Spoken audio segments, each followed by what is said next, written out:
Thank you for watching our video. Please give us a big like, subscribe to our channel for new videos every day with amazing cars. Leave us your opinion in the comment section on the video. Thank you. Just about every major automaker has had a large sedan that's resisted change through the years. The US has the Chrysler 300 now that the Ford Crown Victoria is out of production. China has the Volkswagen Santana, based on the B2 Volkswagen Passat, incrementally facelifted since the 1990s. Russia has had the GAZ 3102 and its offspring that trace their roots to the GAZ 24 sedan that debuted in 1970. None of these sedans is particularly luxurious, and the Chrysler 300 is easily the youngest one of the bunch, tracing its oldest components to the W210-generation Mercedes-Benz E-Class of the latter half of the 1990s.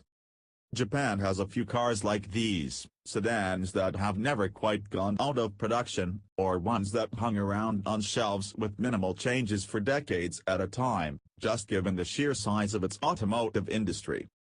The first one is the 1987 generation Toyota Crown Comfort, which you can still see as a taxi in Japan, Hong Kong and a few other RHD enclaves in the world. The second one is the Toyota Century, which just received its first major redesign since 1997, not to imply that the 1997 version was particularly modern. But the Century family, unlike many of its foreign counterparts, was never quite the full lineup.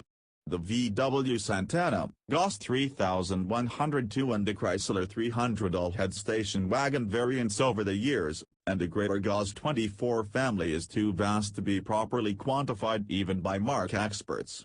The most variety that the Century sedan managed over the years was a slightly longer sedan, with a small insert at the B-pillar that bought rear seat passengers a few extra inches of legroom. And that's about it. So what would a full Toyota Century lineup look like, if the base 2018 were expanded into a full range of passenger cars today, starting from scratch? We've come up with a few renderings, to paint the traditional lineup of passenger cars in the same manner that Toyota would have done in the 1970s or 1980s. First up, we have to believe that a Century Coupe would be the next logical model in the lineup. Luxury coupes have been a staple of Japan's automotive industry since the 1950s. We're not talking about something in the same vein as a Nissan Skyline, a nameplate that's far older than people think, but a large and stately personal luxury coupe like the ones favored by America in the 1970s. After all, Lexus is certainly in the large coupe business. Next up, a large two-door cabriolet based on the coupe would probably be a welcome addition. Large luxury cabrios have not done well in Japan. Most had been built for exports aimed at the US, like the short-lived Infiniti M30 of the early 1990s.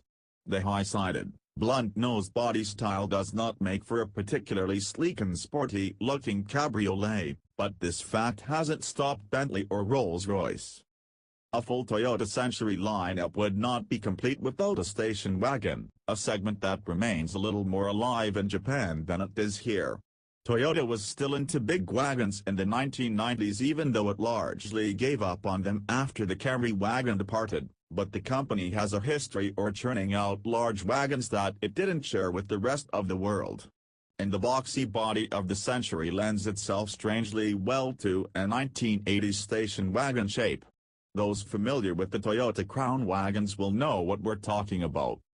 Finally, a three-row Century limousine with seating for six is something that could easily be offered by the automaker even today. As in the Mercedes Maybach Pullman, the middle row of seats would face backward, conference style, while the rear seat passengers could alternatively rest their feet on the second row of seats when they're not in use.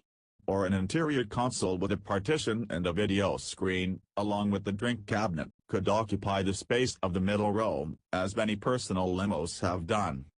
Such a limo would not have to be very long. We're thinking of something barely longer than an E38 BMW L7 personal limo, to get through Tokyo's rush hour. Which is every hour. Given the relative austerity of the base Century model, a limo version probably would not add much to the price.